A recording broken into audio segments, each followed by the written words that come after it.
사도행전 25장 6절에서 12절 말씀을 함께 봉독하시겠습니다. 베스도가 그들 가운데서 8일 혹은 10일을 지낸 후 가이사랴로 내려가서 이튿날 재판 자리에 앉고 바울을 데려오라 명하니, 그가 나오매 예루살렘에서 내려온 유대인들이 둘러서서 중대한 사건으로 고발하되 능히 되지 못한지라. 바울이 변명하여 이르되, 유대인의 율법이나 성전이나 가이사에게 내가 도무지 죄를 범하지 아니하노라 하니, 베스도가 유대인의 마음을 얻고자 하여 바울더러 묻되, 내가 예루살렘에 올라가서 이 사건에 대하여 내 앞에서 신문을 받으려느냐? 바울이 이르되, 내가 가이사의 재판자의 앞에 섰으니 마땅히 거기서 신문을 받을 것이라. 당신도 잘 아시는 바와 같이 내가 유대인들에게 불의를 행한 일이 없나이다. 만일 내가 불의를 행하여 무슨 죽을 죄를 지었으면 죽기를 사용하지 아니할 것이나, 만일 이 사람들이 나를 고발하는 것이 다 사실이 아니면 아무도 나를 그들에게 내줄 수 없나이다. 내가 가이사께 상소하노라 한데, 베스도가 배석자들과 상의하고 이르되, 내가 가이사에게 상소하였으니 가이사에게 갈 것이라 하니라. 아멘. 지난 시간의 말씀과 이어지는 내용입니다. 유대 총독으로 부임한 베스도가 부임한 지 3일 만에 예루살렘으로 갑니다. 예루살렘에 갔는데 그곳에서 대제사장과 유대의 높은 사람들이 베스도에게 바울을 고소합니다. 바울을 고소하면서 말하기를, 가이사랴에 있는 바울을 예루살렘으로 보내주십시오. 보내주시면 우리가 중간에 매복해 있다가 그를 죽이겠습니다. 그러자 총독으로 부임한 베스도가 그들의 말을 흔쾌히 들어준 것이 아니라 그들에게 제안을 합니다. 그러면 나와 함께 가이사랴로 갑시다. 함께 가서 그 사람에게 만일 옳지 않은 일이 있거든 고발하십시오. 굉장히 베스도도 호락호락한 사람이 아니죠. 그들의 말을 거부하는 것도 아니고 완전히 들어주는 것도 아니고, 그러면서 이제 그 총독으로서의 그 위치를 세우는 거예요. 사실 이 총독이라는 것은 가이사랴에서 로마 군인들을 지휘하고 그들을 잘 관리해야 되지 않습니까? 그 업무도 쉬운 일은 아니겠죠. 그것뿐만 아니라 이제 식민지 하에 있는 유대인들도 관리해야 돼요. 그들이 뭐 소요를 일으키거나 또 로마에 반대해서 복잡한 문제를 일으키면은 총독으로서 참 그 위치가 난감해지는 거 아닙니까? 그런데 이 두 가지를 잘 관리하면 나중에도 그 로마에서 베스도에게 더 큰 거를 맡기지 않겠습니까? 이 두 가지를 다 개선하고 베스도는 지금 이 일을 하고 있는 겁니다. 그래서 오늘 본문의 시작을 보면 이제 함께 가자. 그러니까 유대인들이 베스도를 따라서 함께 갑니다. 함께 가는데 생각해 보십시오. 여기에 뭐 대제사장도 함께 데려갈 수도 있고 유대 장로들도 당연히 갈 수도 있는 문제 아닙니까? 그래서 이제 어쨌든 이 베스도도 예루살렘에 8일 혹은 열흘 있다가 가이사랴로 다시 갑니다. 가서 쉰 것이 아니에요. 가자마자 어떤 일이 일어납니까? 6절을 보니까 베스도가 그들 가운데서 8일 혹은 10일을 지낸 후 가이사랴로 내려가서 이튿날 재판자리에 앉고 바울을 데려오라 명하니. 재판자리에 앉았어요. 이제 베스도 총독은 판사가 된 거죠. 재판을 해야 되는 사람이고 바울은 피고가 되고 유대인들은 원고가 된 거예요. 다시 한번 이제 지금 재판이 열린 겁니다. 이 재판이 열리는 이 상황을 보십시오. 여러분들은 베스도가 어떤 사람이라고 생각하십니까? 베스도는 완전히 정치인이에요. 정치인들은 동서고금을 막론하고 누구의 편입니까? 정치인들은 그렇게 이야기하죠. 국민을 위해서 모든 것을 바치겠다. 다 그렇게 말은 그렇게 합니다. 그렇지만 대부분의 정치인들은 강자의 편입니다. 오늘 베스도가 그런 거 아닙니까? 베스도가 강자의 편이에요. 여기서 강자라는 것은 그 대제사장과 장로들, 그들이 바울을 예루살렘으로 보내주십시오. 우리가 중간에 매복했다가 죽이겠습니다. 이런 요청을 한 것 아닙니까? 그런데 바울은 혼자예요. 지금 바울을 도와줄 사람은 아무도 없습니다. 혼자인데 로마 사람임에도 불구하고 베스도는 바울에 대해서 이렇게 보호해주고 도와주고 바울에게 어떤 기회를 주려고 하는 그런 사람은 아닙니다. 완전히 정치인이에요. 이거는 베스도만의 문제가 아닙니다. 모든 사람이 가지고 있는 문제예요. 사람들은 작은 것보다는 큰 것을 좋아하죠. 또 적은 것보다 많은 것을 좋아하는 게 사람입니다. 그런데 성경에 예수님은 그 반대로 가셨어요. 우리에게 뭐라고 말씀하십니까? 낮아져라, 섬겨라, 자기를 부인해라. 참 이런 부분이 어려운 거예요. 이런 부분이 그 사람의 결심만 가지고 되겠습니까? 그렇게 되지 않는 거예요. 사람의 결심으로 되어지는 것이 아니라 정말 이런 것을 감당해 나가려면 성령님의 역사하심이 없이는 이것은 불가능한 겁니다. 어쨌든 오늘 이제 재판이 다시 열렸어요. 베스도가 부임해서 유대인들을 데리고 와서 재판이 열렸는데 유대인들이 어떻게 고소하는지 보십시오. 7절에 보니까 그가 나오매 바울이 나왔죠. 예루살렘에서 내려온 유대인들이 둘러서서 여러 가지 중대한 사건으로 고발하되 능히 증거를 대지 못한지라. 바울이 나오니까 그를 둘러서서 바울에 대해서 여러 가지로 고발을 하는 거예요. 고발을 하는 사람들은 고발에 대한 타당한 그 증거가 있어야 되지 않겠습니까? 그런 증거가 없어요. 증거가 없고 지금 뭐예요? 말만 무성한 거예요. 말만 많은 겁니다. 그런 거 있지 않습니까? 우리나라 말에도 빈 수레가 요란하다. 뭔가 있는 것 같은데 아무것도 없어요. 그러니까 소리만 큰 거예요. 유대인들은 소리만 굉장히 크고 그 큰 소리로 바울을 고발하는 거예요. 그럼 유대인들이 왜 이렇게 할까요? 그들의 목적은 가만히 따지고 보면 바울이 무엇을 잘못해서 그를 괴롭히려고 하는 게 아니에요. 바울을 붙잡아서 죽이기만 하면 되는 거예요. 그게 목적이에요. 그러니까 증거도 없이 큰 소리로 바울을 고발하고 있지 않습니까? 그런데 이렇게 고발하는 유대인들 앞에서 바울이 어떻게 말하는지 보십시오. 8절에 보니까 바울이 변명하여 이르되 유대인의 율법이나 성전이나 가이사에게나 내가 도무지 죄를 범하지 아니하노라. 바울은 정확하게 이야기합니다. 내가 율법을 범하지 않았다. 쉽게 말씀드리면 지금 이스라엘은 로마의 통치하에 있습니다. 그러니까 로마 사람들이 이스라엘 사람들에게 원하는 의무가 있을 것이고 또 유대인들이 유대인들에게 원하는 요구하는 의무사항이 있지 않겠습니까? 지금 이 율법을 어기지 않았다. 이것은 다른 것이 아니에요. 유대인들 사이에서 일어나는 일이고 유대인들 사이에서 지켜야 될 여러 가지 일들이에요. 그런 것조차 바울이 그런 부분에서 죄를 범하지 않았습니다. 라고 말하는 거예요. 그리고 또 어떤 죄를 짓지 않았다고 했습니까? 성전이나 이건 뭐예요?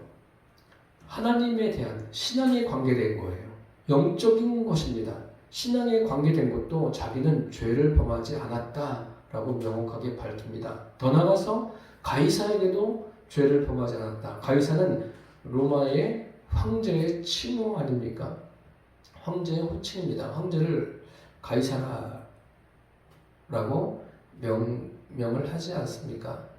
그 가이사에게도 바울이 죄를 범하지 아니었음을 지금 분명하게 이야기하고 있습니다.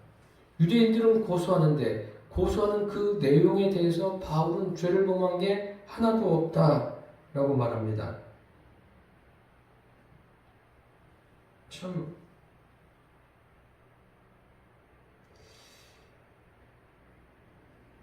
이런데도 불구하고 유대인들은 바울의 이야기를 듣지 않습니다. 듣지 않는다는 것은 무엇을 의미하냐면 목적이 분명한 거예요. 저 사람만 죽이면 된다는 거죠. 바울 한 사람만 죽이면 된다. 그게 전부인 거예요. 그러니까 바울이 그렇게 이야기하니까 베스도가 뭐라고 말합니까? 9절에 한번 보세요.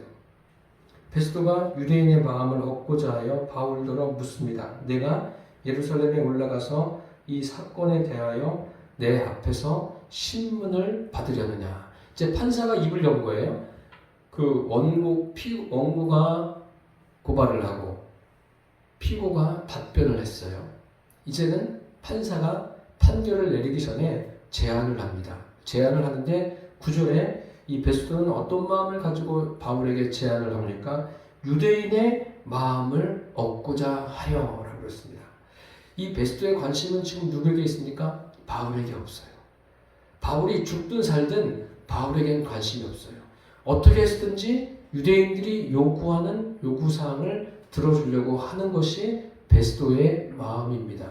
그래서 바울에게 묻습니다. 내가 예루살렘에 올라가서 이 사건에 대하여 내 앞에서 신문을 받으려느냐. 아니 지금 뭐하고 있는 겁니까? 재판하고 있는 거예요. 여기에서 판결을 내리면 되는 겁니다. 그런데 굳이 가이사랴에서 왜 또다시 예루살렘으로 간단 말입니까? 여기는 어떤 의도가 담겨 있습니까?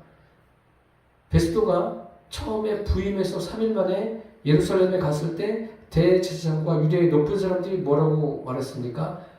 바울을 고발하면서 바울을 예루살렘으로 보내주십시오. 우리가 중간에 숨어 있다가 그를 죽이겠습니다. 이렇게 말하는 것 아니에요. 그런데 그것에 대한 즉답은 하지 않았어요. 직접적인 답은 하지 않았어요. 그런데 오늘 9절에 보십시오. 바울에게 뭐라고 말합니까? 내가 이 일로 예루살렘에 가서 나에게 신문을 받으려느냐. 이거 너무나 뻔한 것 아닙니까? 그럼 뭐예요? 예루살렘으로 가도록 유도하는 거 아닙니까? 바울이 그럼 좋습니다. 제가 예루살렘으로 가겠습니다. 이렇게 되면 어떻게 되는 거예요? 바울이 죽는 거예요. 중간에. 매복해 있는 사람들에게 죽는 건 아닙니까? 그런데 이런 말을 듣고서 바울이 생각은 안 했겠어요. 지금 바울이 가이사랴에 왜 왔습니까? 그 예루살렘에 있었을 때 자기의 생지를 통해서 무슨 이야기를 들었어요? 바울을 죽이기 전에는 먹지도 마시지도 않겠다고 결심하고 있는 유대인들이 40명이나 있다라는 이야기를 듣지 않았습니까? 그 이야기를 이 생질이 천부장에게 이야기하고 천부장은 조용한 가운데 군사들을 대동해서 바울을 예루살렘에서 가이사랴로 옮긴 것 아닙니까? 보호하면서. 이렇게 천부장은 바울을 보호하면서 옮겼는데 총독은 어떻게 해요? 바울을 다시 예루살렘으로 내보내려고 하는 거예요. 그래서 바울을 죽이려고 합니다. 이제는 결정을 누가 해야 됩니까? 바울이 해야 돼요. 지금 바울 한 사람이 결정을 해야 돼요. 참 바울을 도와줄 사람이 현재 없는 거예요. 이런 상황이 무엇과 똑같냐면 예수님 당시에 예수님에 대해서 그 대제사장인 그 가야바가 이렇게 말합니다. 예수 그리스도를 로마 사람들에게 내주자. 한 사람을 내줘서 우리가 편안하면 얼마나 좋겠느냐. 그렇게 말하는 사람이 대제사장 가야바예요. 지금 그것과 아주 비슷한 상황이 벌어지고 있는 거예요. 이 대제사장이나 유대의 높은 사람들 그 자기들이 나라를 위해서 애국하는 것 같지만 그런 게 아니에요. 바울 한 사람을 죽이기 위해서 지금 온갖 나쁜 일들을 꾸미고 있는 겁니다. 그러면 지금 이 바울의 현실은 어떻습니까? 굉장히 고단한 거예요. 위기 상황이에요. 위기 일발이에요. 언제 어떻게 될지 모르는 거예요. 지금 아주 아슬아슬한 낭떠러지에 서 있는 거나 마찬가지예요. 지금 끝까지 온 거예요. 베스토가 예루살렘에 가서 내가 신문하겠다. 이제 바울도 대답을 해야 돼요. 어떤 결정을 내려야 돼요. 바울이 그 말을 듣고 결정을 내리죠. 어떻게 결정을 내립니까? 10절에 보니까 바울이 이르되 내가 가이사의 재판 자리 앞에 섰으니 마땅히 거기서 신문을 받을 것이다. 당신도 잘 아시는 바와 같이 내가 유대인들에게 불의를 행한 일이 없나이다. 바울이 다시 한번 명확하게 말합니다. 나는 유대인들에게 불의를 행한 일이 없습니다. 내가 베스도 당신에게 신문을 받을 것이 아니라 나는 로마의 황제 앞에 설 것이고 그 앞에서 신문을 받을 것입니다. 라고 말합니다. 참, 이 말이 멋지지 않습니까?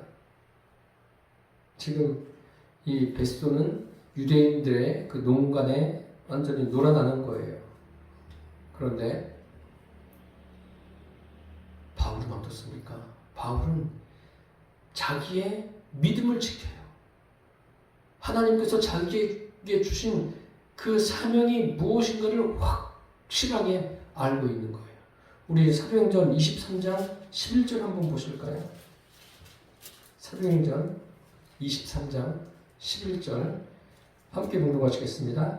그날 밤에 주께서 바울 곁에 서서 이르시되 담대하라 내가 예루살렘에서 나의 일을 증언한 것 같이 로마에서도 증언하여야 하리라 하시니라. 아멘. 하나님이 분명히 바울에게 미리 말씀하셨어요. 내가 예루살렘에서 나를 증언한 것처럼 로마에서도 나를 증언하여야 하리라. 이 말씀이 바울의 심령에 꽉 들어찬 거예요. 그래서 어떤 일을 하더라도 모든 초점이 이 말씀에 있는 거예요. 이 말씀에 있다는 것은 모든 초점이 어디에 맞춰져 있는 거예요? 로마로 맞춰져 있는 거예요. 그러니까 베스도가 예루살렘으로 가서 신문을 받을 거냐라고 묻는데 바울은 주저함이 없어요. 예루살렘으로 갈 게 아니라 바울은 어디로 가는 사람이에요? 로마로 가야 될 사람이에요. 내가 로마로 갈 거다. 그래서 뭐라고 말합니까? 내가 황제 앞에서 신문을 받을 것이다. 이렇게 이야기합니다. 지금 이 바울은요, 그 베스도와 유대인들 그 사이에서 굉장히 어려움을 겪고 있는 거예요. 어려움을 겪고 있는데 이런 상황에서 무엇을 경험합니까? 아, 하나님이 나를 붙드시고 나를 이끄시는구나. 하나님을 사랑하는 자, 곧 그 뜻대로 부르심을 입은 자들에게는 모든 것이 합력하여 선을 이루느니라. 지금 베스도나 유대인들이나 바울을 괴롭게 하는 것 아닙니까? 괴롭게 하고 어렵게 해서 바울이 가는 길을 막는 거예요.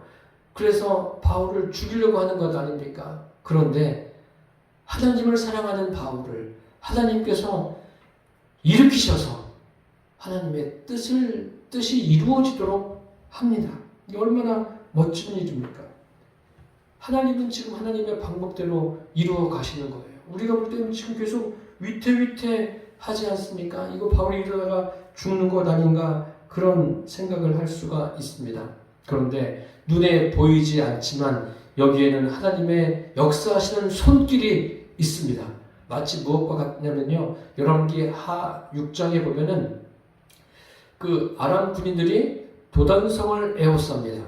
그래서 그 엘리사의 사환이 나가보니까 깜짝 놀란 거예요. 갑자기 그냥 주변에 군인들이 꽉 차 있는 거예요. 놀라가지고 아, 내 주여 우리가 어찌하리이까.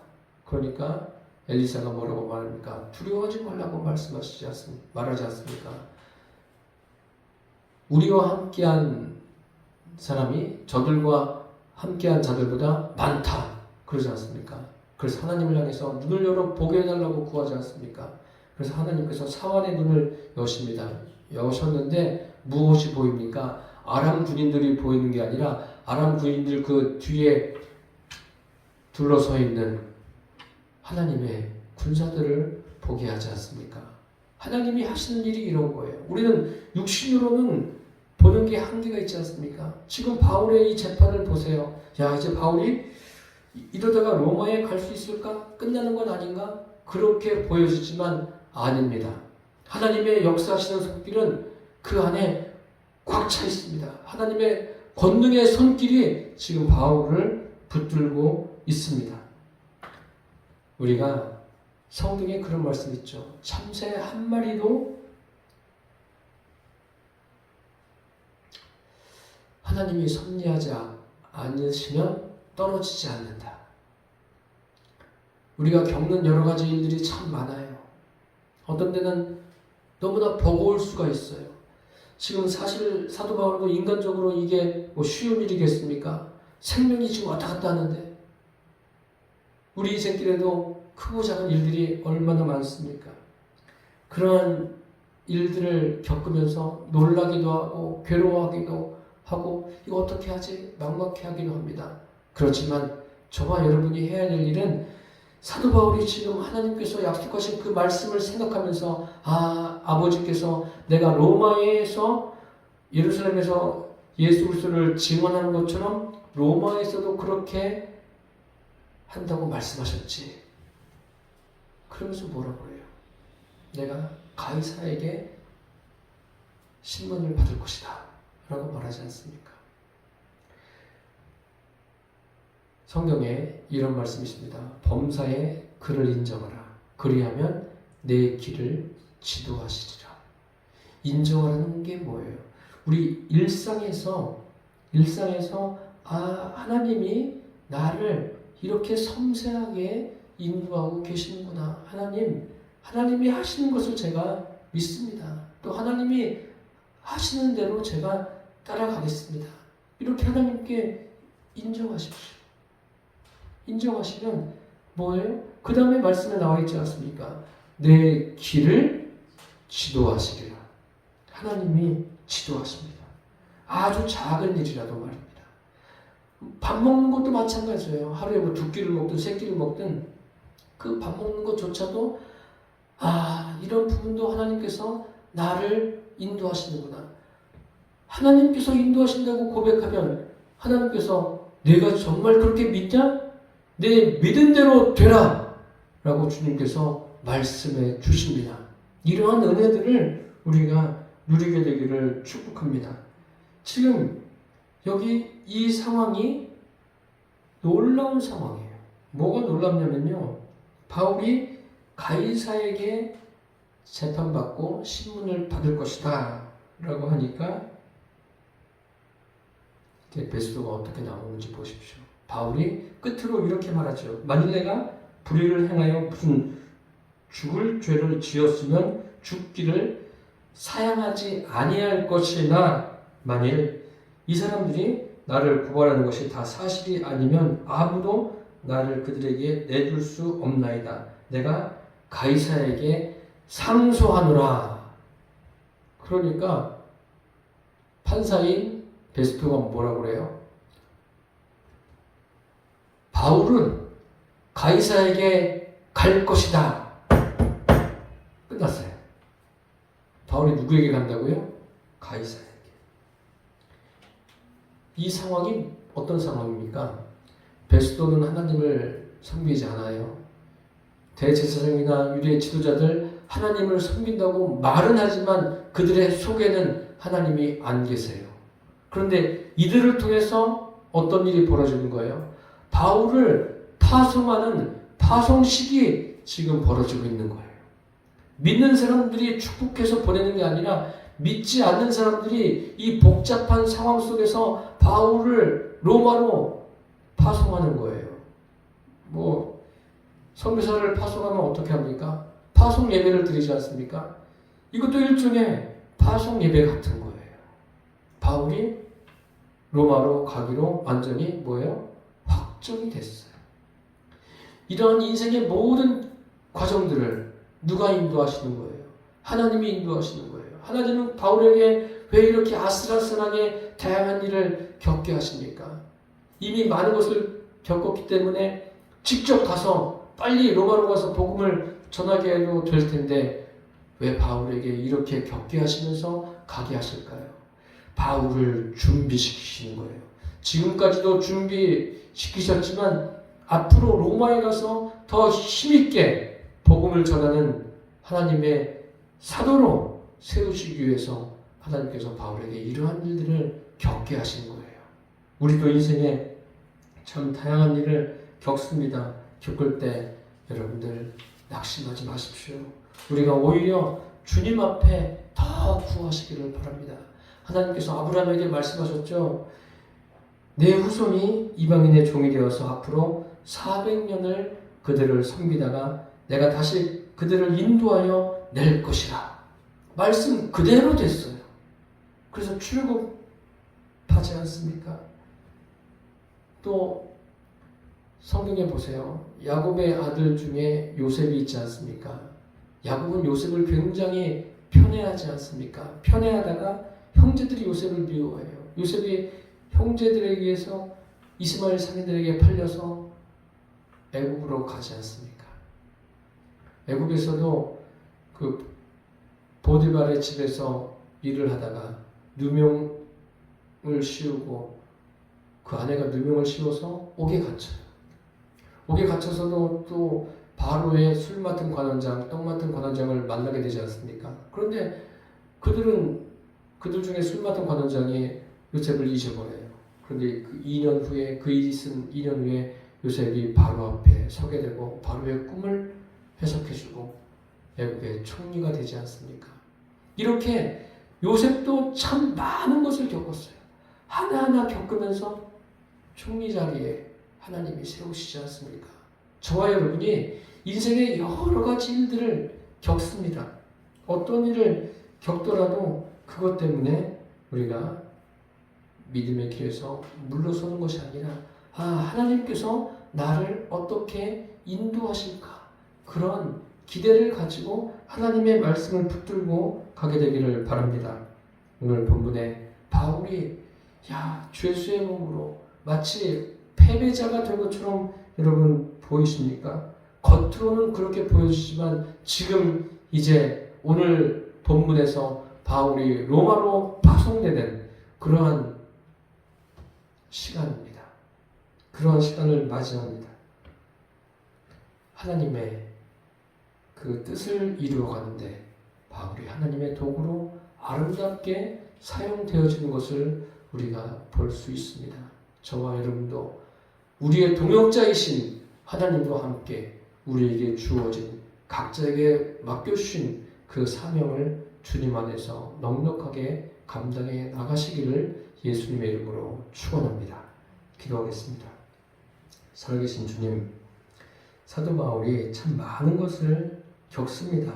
로마로 가기까지 많은 것을 겪고 또 베스도가 유대인들이 바울을 죽이려고 했는데 그들이 죽이려고 계획했다가 그 자리에서 바울을 로마로 파송하는 그러한 일들을 하게 되는 것을 보았습니다. 하나님의 말씀하심은 반드시 이루어집니다. 아버지요, 우리의 삶에 이러한 일들이 많게 하여 주옵소서. 예수님의 이름으로 기도드립니다. 아멘.